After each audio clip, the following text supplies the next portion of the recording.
Ya, kita butuh Tuhan. Saudara bisa melakukan semua apapun yang saudara bisa lakukan. Saudara bisa bekerja, saudara bisa melakukan bisnis saudara. Tetapi Tuhan adalah kebutuhan mutlak. Tuhan adalah kebutuhan mutlak dalam hidup saudara dan saya. Sama seperti saudara melakukan aktivitas dan saudara membutuhkan makan dan minum. Jadi makanan dan minuman itu adalah kebutuhan mutlak yang tidak bisa dilupakan. Sama seperti Tuhan. Ketika kita melaksanakan semua aktivitas, ketika kita melakukan semua apapun yang kita kerjakan di dunia ini, tapi kita butuh Tuhan dalam hidup kita. Karena Dia adalah Tuhan yang memberikan kita napas, kekuatan, kehidupan, sehingga kita dapat melaksanakan semua tugas. Pagi ini saya melanjutkan berbicara tentang gereja yang collapse. Collapse, the church of collapses. Artinya gereja yang mengalami keruntuhan. Ya, saya kasih berbicara tentang gereja yang mengalami keruntuhan. Beberapa waktu yang lalu saya berbicara tentang satu masalah yang terjadi pada gereja. Saya tidak berbicara tentang gereja itu mengalami musibah, gempa sehingga gereja itu runtuh, atau gereja itu mengalami collapse karena mungkin gereja itu mengalami gangguan karena akibat bencana. Ya, bukan. Saya tidak berbicara tentang itu. Tapi pagi ini saya berbicara tentang bagaimana gereja mengalami keruntuhan akibat orang-orang yang tidak membangun secara akurat, secara benar, sehingga gereja itu mengalami collapse. Collapse itu artinya keruntuhan, ya, atau mengalami kehancuran. Markus pasal yang ke 13 ayat 1 dan 2, dan kemudian 1 Samuel pasal 4 ayat 2. Nanti kita akan baca ayatnya. Oke, kita lihat di situ tentang struktur yang dibangun menjadi rapuh.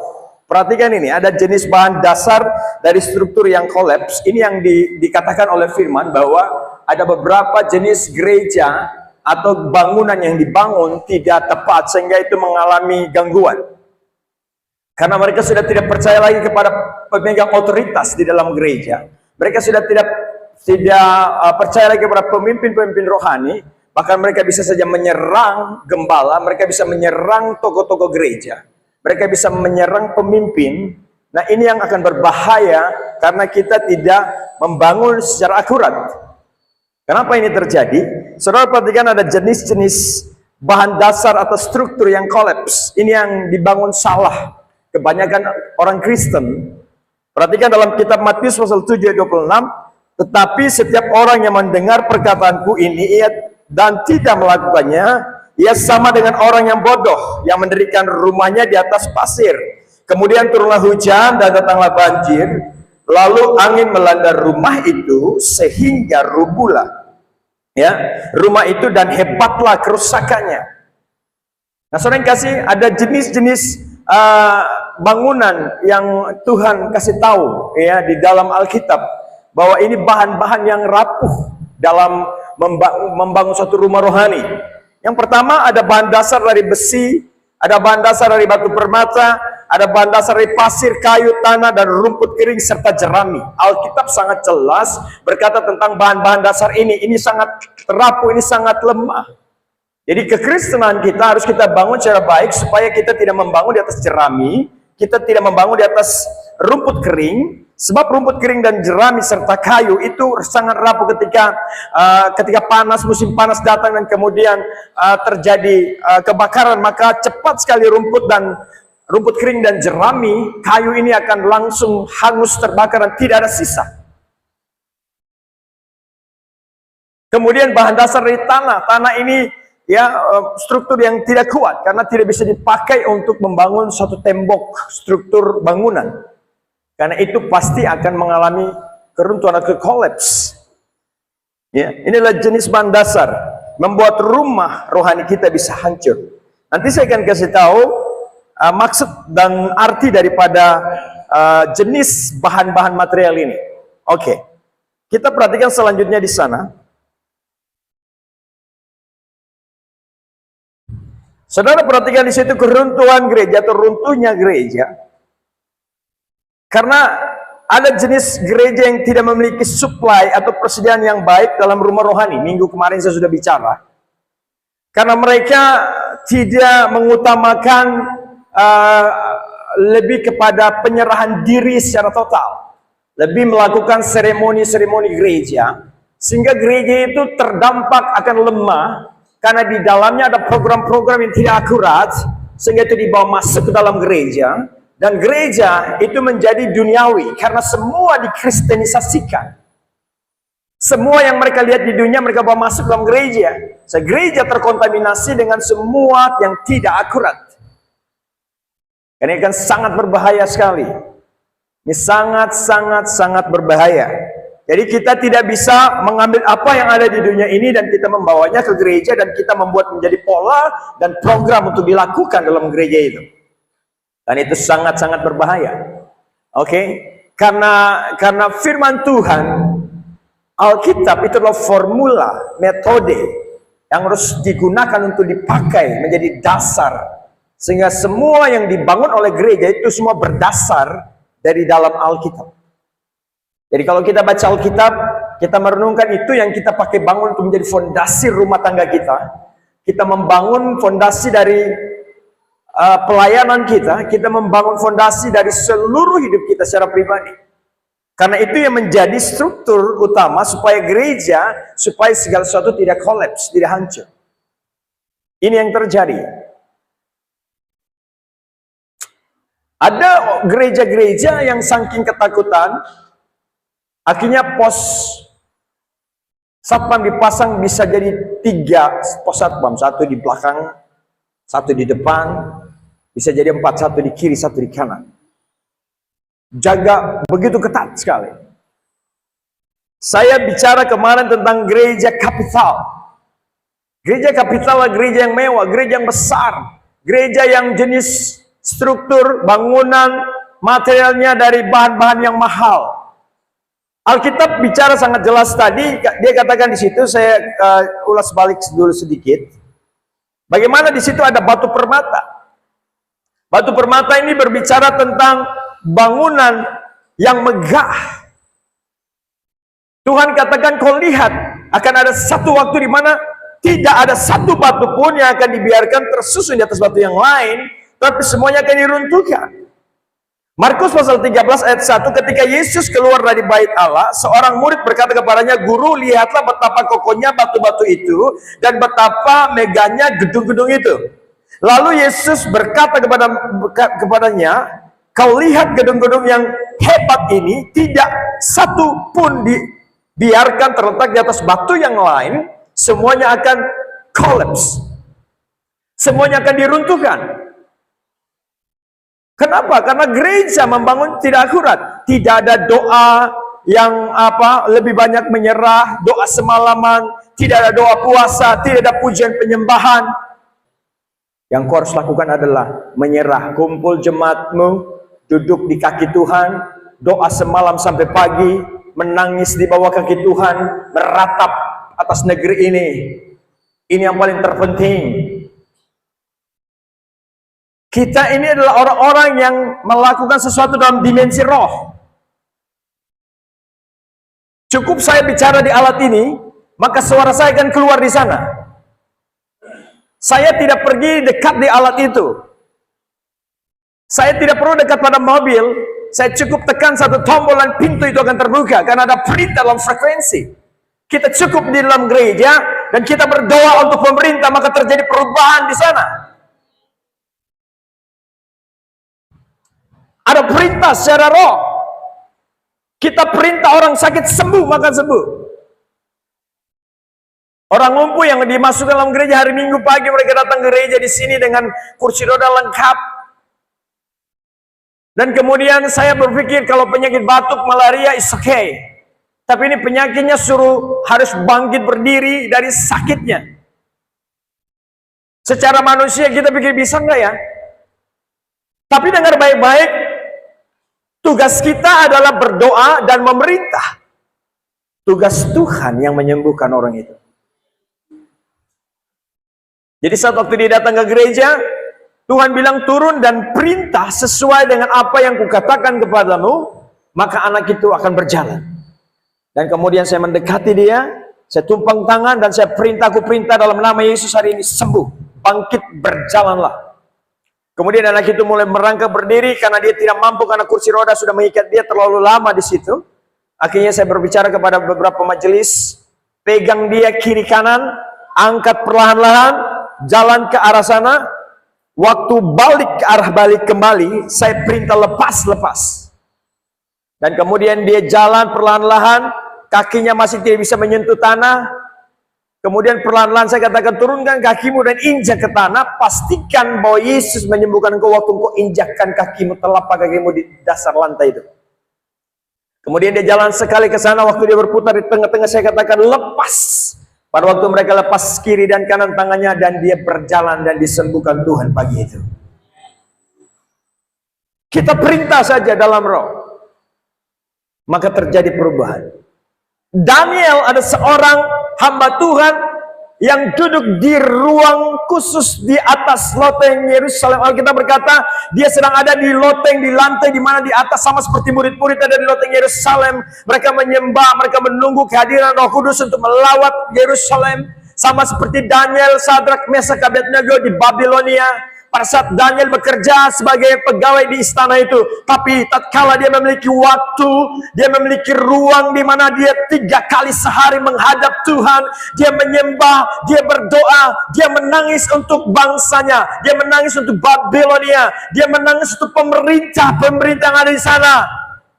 Karena dia melihat pemerintahnya tidak bersih, maka dia harus menangis. Karena tidak ada orang lain lagi yang dipercayakan. Hanya saat itu Daniel yang salah satunya yang mengasihi Tuhan. Kemudian Daniel berdoa kepada Allah terkait dengan pemerintahan itu. Daniel menyetel frekuensi dari Babel di dalam ruang kamar mesin, di tempat di mana dia duduk dan menyembah. Waktu saudara naik sebuah kapal dalam 24 jam berjalan, ABK masinis kapal masuk keluar mesin di sana, di dek paling bawah, hanya urus bagaimana jangan sampai terjadi slip, terjadi masalah gangguan di mesin itu, supaya perjalanan beberapa jam ini bisa tiba di pelabuhan tujuan dengan selamat. Semua bekerja 24 jam, tukar masinis kapal terus menerus. Saudara ada di atas, saudara tidak tahu mereka sedang bekerja 24 jam untuk ketenangan kapal, kenyamanan orang-orang di kapal, keamanan di kapal. Saudara hanya melihat pada pagi hari muncul awan yang luar biasa, muncul di situ burung-burung berterbangan. Saudara melihat ada cahaya mulai terbit, mulai muncul matahari perlahan-lahan naik, dan saudara melihat keindahan daripada semua yang ada di pemandangan yang ada di sekitar tempat itu, di laut itu. Saudara pikir semua baik-baik? Yang setengah mati, yang kerja susah adalah ABK, masinis kapal. Mereka bergantian untuk bagaimana jaga kestabilan kapal itu, supaya saudara tetap aman di situ. Daniel punya ruang kamar mesin untuk setel frekuensi dari Babel. Kalau kau mau melihat pemerintah diubah oleh Tuhan, kau cukup punya waktu di gereja, setel dari sini, terjadi perubahan. Orang tidak ada korupsi lagi. Orang-orang susah mau korupsi. Orang-orang susah lagi mau melakukan kejahatan. Kenapa? Karena pemerintah sudah tahu memberi. Pegawai-pegawai disarankan oleh gubernur, semua pegawai yang punya gaji harus bayar per bulan ke gereja, harus rajin ke gereja. Nanti saya akan datang ke gereja-gereja, saya akan data, saya tanya kepada gembala-gembala, saya punya pegawai hadir nggak di situ? Hadir. Setia nggak dikasih per bulan? Setia. Nanti saya checklist. Dan mereka punya posisi di pegawai, sebagai pegawai akan saya perhatikan. Wah, ini gubernur yang hebat. Haleluya. Kita bersyukur Tuhan memilih orang-orang yang tepat untuk membuat satu perubahan atas bangsa, atas kota ini. Dan ini yang terjadi, saudara. Haleluya. Saya perhatikan di situ, ketika Kristus meninggalkan baiknya, maka terjadi keruntuhan. Jangan sampai Tuhan keluar dari gereja. 1 Samuel 4 ayat 21, ia menamai anak itu Ikabod. Ya, katanya telah lenyap kemuliaan dari Israel. Kemuliaan Tuhan, hadirat Tuhan pergi tinggalkan kota bangsa Israel. Karena apa? Alkitab berkata ayat 22, Ya, karena telah lenyap kemuliaan dari Israel sebab tabut Allah telah dirampas. Tabut Allah berbicara tentang kehadiran Tuhan, tentang ibadah, pujian, penyembahan di hadirat Tuhan yang sangat kuat. Itu berpindah keluar dari Israel, maka terjadi masalah konflik Israel karena hadirat Tuhan sudah keluar.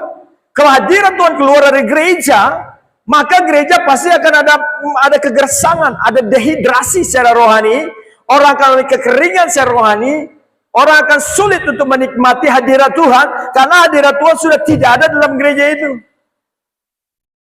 Kita berteriak menyembah, kita berteriak memuji, tapi hadirat Tuhan nggak turun-turun, nggak melawat umat Tuhan. Kenapa? Karena Tuhan merasa tidak dihargai di situ. Karena orang-orang yang beribadat tidak menyiapkan diri, pelayan-pelayan Tuhan tidak punya kehidupan doa yang benar, kehidupan yang terjaga secara baik. Kekudusan hilang dari gereja itu, maka Tuhan akan keluar. Roh Kudus yang namanya kudus, dia merasa di situ tidak dihargai karena tidak ada kekudusan dalam ibadah itu. Tidak ada orang-orang yang hidup dalam kebenaran dalam gereja itu. Mereka menjadikan gereja sebagai tempat di mana mereka merasakan mereka bisa datang sebagai menjalankan kewajiban sebagai orang Kristen. Tapi sesungguhnya mereka tidak betul-betul menyerahkan hidup mereka kepada Tuhan. Karena yang terpenting dalam sebuah gereja adalah ketika saudara datang ke gereja, saudara mengalami perjumpaan dengan Tuhan. Kalau saudara datang ke gereja tidak mengalami yang namanya perjumpaan, maka saudara jadi Kristen yang paling rugi ke gereja. Karena saudara tidak mengalami apa-apa. Waktu saudara datang dengan masalah, pulang juga sama saja dengan masalah yang sama. Seharusnya waktu saudara datang ke gereja seperti orang yang kesakitan, orang yang duduk di kursi roda, pada waktu dia pulang saya katakan kau tidak boleh lagi duduk di atas kursi roda itu, lipat kursi roda, bawa pulang dan kalau bisa kau singkirkan kursi itu. Kemudian waktu mereka pulang, mereka lipat kursi roda itu dan dia dituntun jalan. Beberapa waktu kemudian dia mengalami pemulihan yang luar biasa. Saya lihat dia sudah bawa motor antar adiknya. Saya dengar dia bawa motor antar adiknya ke sekolah. Dan kakinya yang sudah cukup lama, bertahun-tahun dia mengalami kelumpuhan, sudah disembuhkan oleh Tuhan. Kalau engkau ke gereja, engkau harus mengalami yang namanya perjumpaan. Engkau harus ketemu Tuhan dalam gereja. Jadi kalau ada orang menyembah, kau jangan bingung, karena ini adalah penyembahan. Alkitab berkata, biarlah segala yang bernapas memuji dan menyembah Tuhan. Semua yang ada nafas hidup harus memuji dan menyembah Tuhan. Termasuk tumbuh-tumbuhan ada nafas, termasuk binatang hewan ada nafas. Dan lebih daripada itu, saudara dan saya adalah makhluk yang paling termulia, dan kita punya nafas hidup yang datang dari Dia. Alkitab berkata kamu harus menyembah, yang ada nafas harus menyembah Dia. Penyembahan bukan punya pola gereja pertobatan, bukan punya gereja Bethel, Melanisi Gold. Pujian penyembahan adalah pola surga yang harus dilakukan oleh semua gereja yang ada di dunia ini.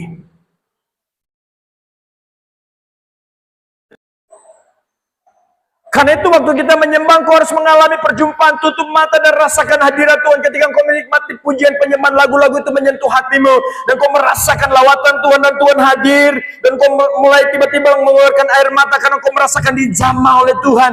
Itu yang namanya perjumpaan. Tapi kalau kau datang ke gereja, kau lihat kiri kanan handphone, terus kau main Facebook, kau main internet dalam gereja, kau tidak pernah diberkati oleh Tuhan. Tidak akan pernah. Dengar apa yang saya katakan hari ini.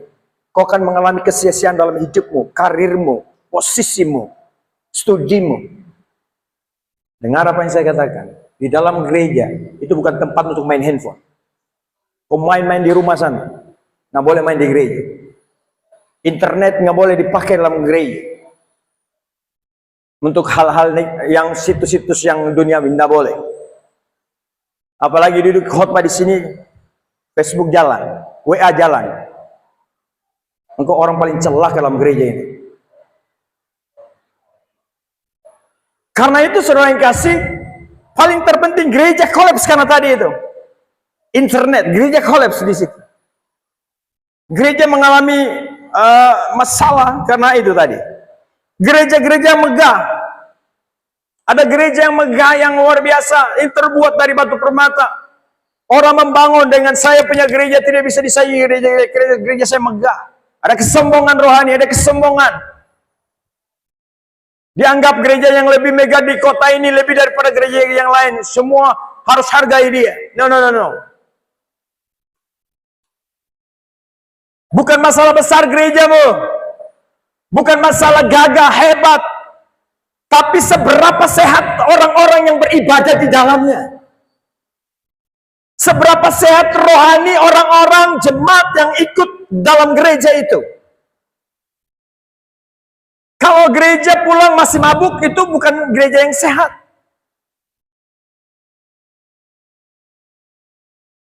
Masuk gereja masih suka cerita orang, ya, masih judi, togel, masih merokok. Haleluya.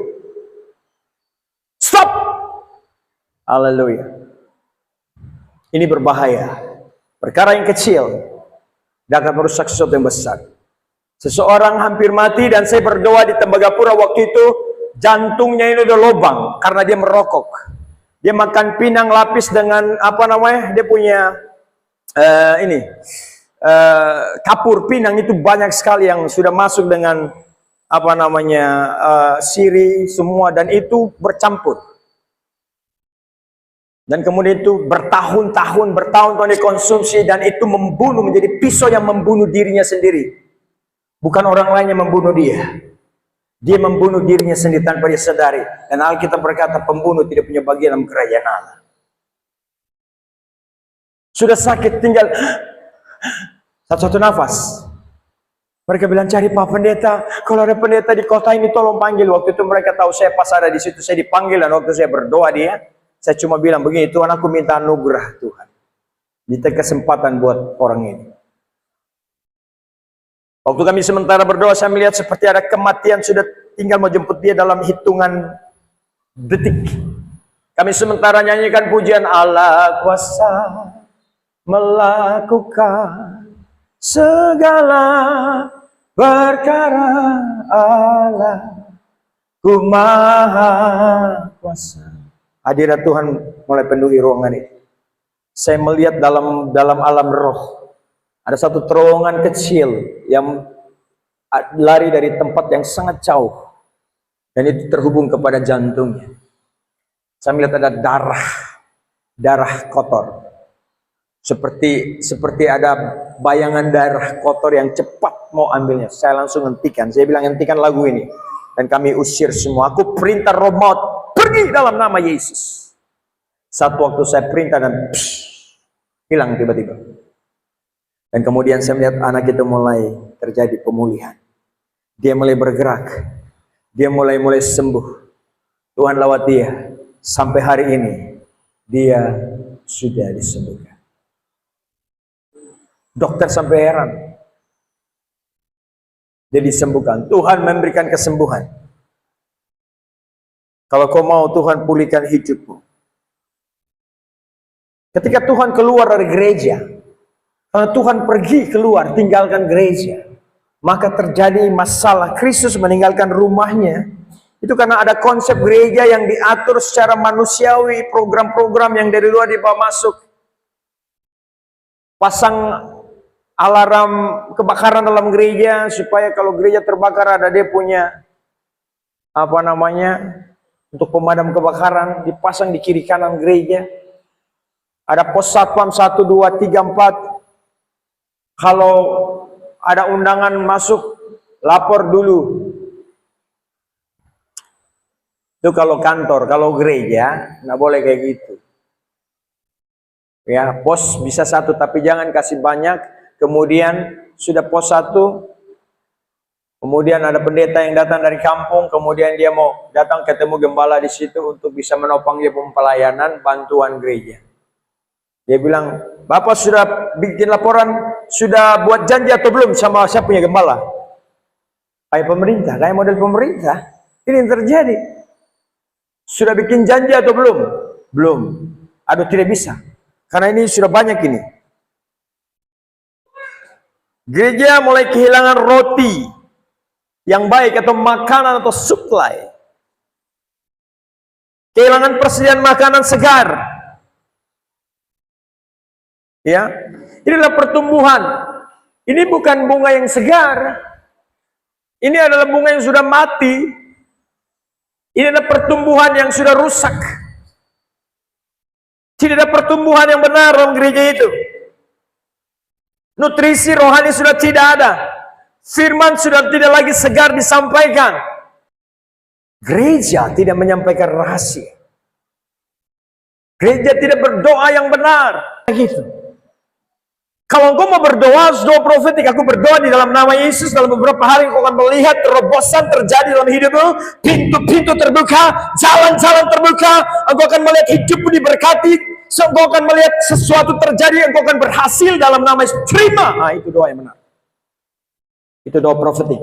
Kalau doa macam mulai tadi, doa tempo dulu, sudah, jemaat sudah mulai gerak-gerik, ada yang sudah keluar masuk, itu berarti dia mensuruh Pak Pendeta stop, sudah terlalu keseriusan, terlalu banyak.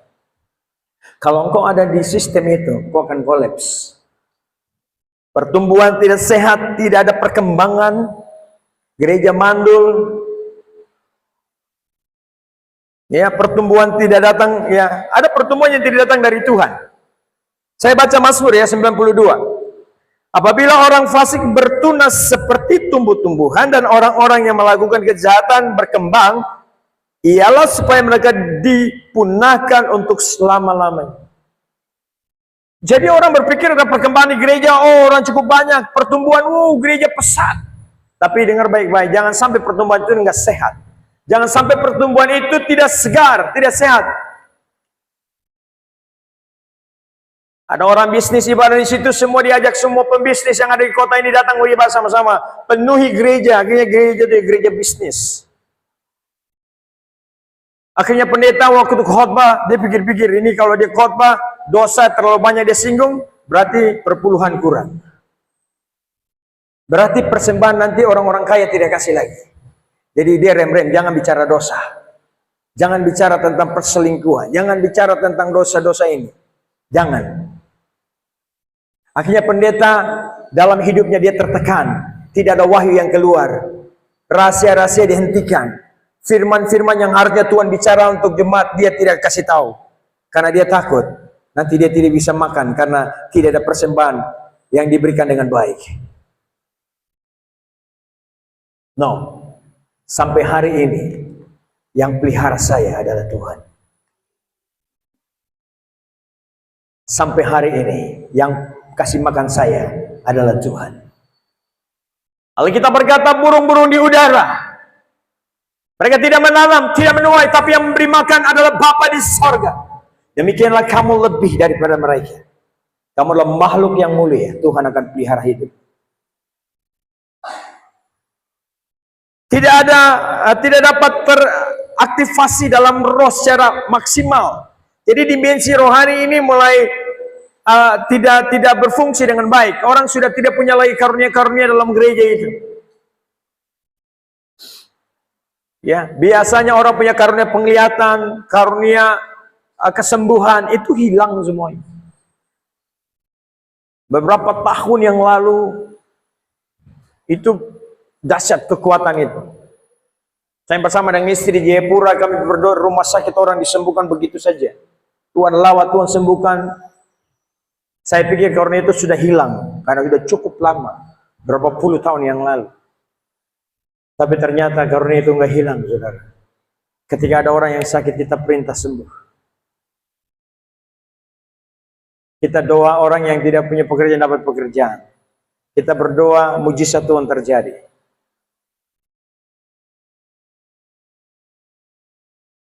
Karunia mulai tidak simetris dengan firman, berbenturan dengan kebenaran. Rema dan logos tidak selaras. Ketika Tuhan bicara begini, tidak sesuai apa yang mereka sampaikan.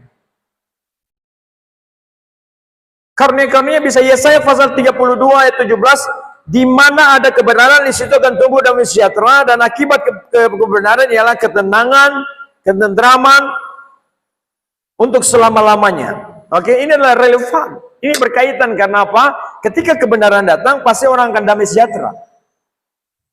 Firman Tuhan itu mendatangkan damai dalam hidup kita, ada kesejahteraan.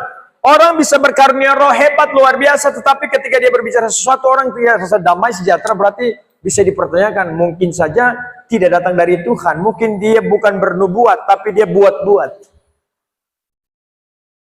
Ini terjadi, saudara. Dia bukan bernubuat, tapi dia buat-buat sendiri karunianya. Hati-hati dengan karunia dalam gereja yang tidak sehat. Kebanyakan gereja-gereja karismatik ya kita ini adalah gereja-gereja yang biasa punya karunia-karunia. Hati-hati sekali karena ada orang-orang yang kepahitan, ada orang-orang yang punya persoalan ketika di dalam gereja. Dia benci satu temannya, kemudian temannya itu datang bergereja, kemudian dia buat satu penglihatan. Saya melihat ada begini, saya melihat ada awan gelap di atas kepalanya. Ini terjadi. Ada orang mulai lakukan sesuatu dengan dia buat-buat untuk apa? Dia melampiaskan emosi dia. Dan ini terjadi, hampir saya melihat di beberapa orang-orang terjadi dalam mereka waktu melakukan pujian penyembahan. Mengerikan sekali.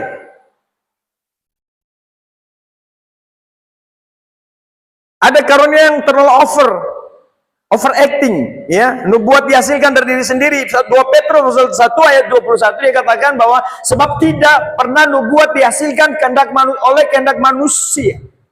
Tidak ada orang melakukan nubuat dengan dia buat-buat, dia karang-karang, nggak ada, nggak boleh. Tetapi oleh dorongan siapa? Roh Kudus orang berbicara. Harus Roh Kudus yang taruh di dalam hidupnya dan dia berkata-kata sesuatu.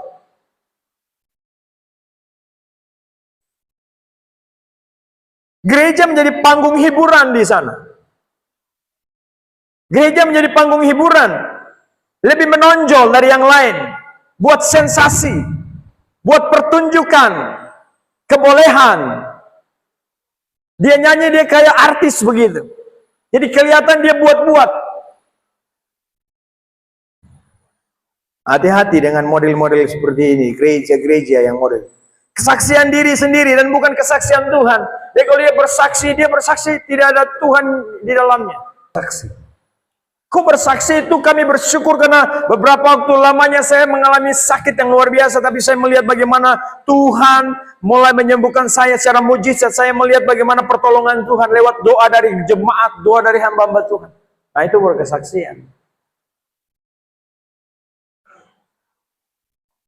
Perkara rohani mulai tidak beraturan, nubuat bertabrakan dengan karunia yang lain. Ada orang mulai berbuat di sini, nanti orang lagi berbuat di sana, di belakang sana orang mulai bermazmur.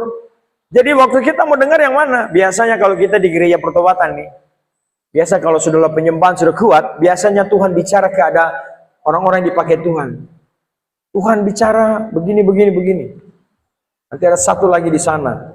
Dia bermasuk, ada satu lagi di sana. Itu biasa. Karunia dalam gereja biasa dia bertumbuh. Ya, pasar orang menyampaikan pemasmuran. Jadi teratur. Tidak bertabrakan di sana, orang berbahasa roh di sini, orang lompat kiri kanan di sini. Ini ada banyak begitu terjadi tabrakan begitu. 1 Korintus 14 ayat 30, tapi jika seorang lain yang duduk di situ mendapatkan pernyataan, maka yang pertama itu harus diam. Ya, perhatikan itu. Kalau ada orang dapat pernyataan, kita tenang dulu dengar apa yang dia bicara. Itu biasa kalau doa puasa. Puasa biasa Tuhan bicara kuat sekali. Kalau doa puasa massal itu terkadang orang Tuhan kasih. Ayat 31, sebab kamu semua boleh bernubuat seorang demi seorang, hingga kamu semua dapat belajar dan beroleh kekuatan. Sebab Allah tidak menghendaki kekacauan, tetapi damai sejahtera. Biasa kalau yang satu sampaikan ini, satu lagi menjadi ada yang berbahasa roh sampai terlalu berteriak kuat, histeris, itu biasanya di kalangan gereja-gereja pertobatan Pentakosta biasa begitu. Ayat 39, karena itu saudaraku yang usahakanlah dirimu untuk memperoleh karunia untuk bernubuat, dan jangan melarang orang yang berkata-kata dengan bahasa roh.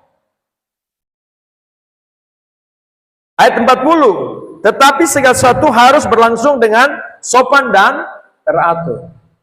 Jadi di dalam gereja, supaya gereja tidak kolaps, gereja tidak mengalami keruntuhan secara spirit, ya, orang-orang harus punya yang namanya pujian penyembahan, pemasmuran, ya, dehidrasi terjadi.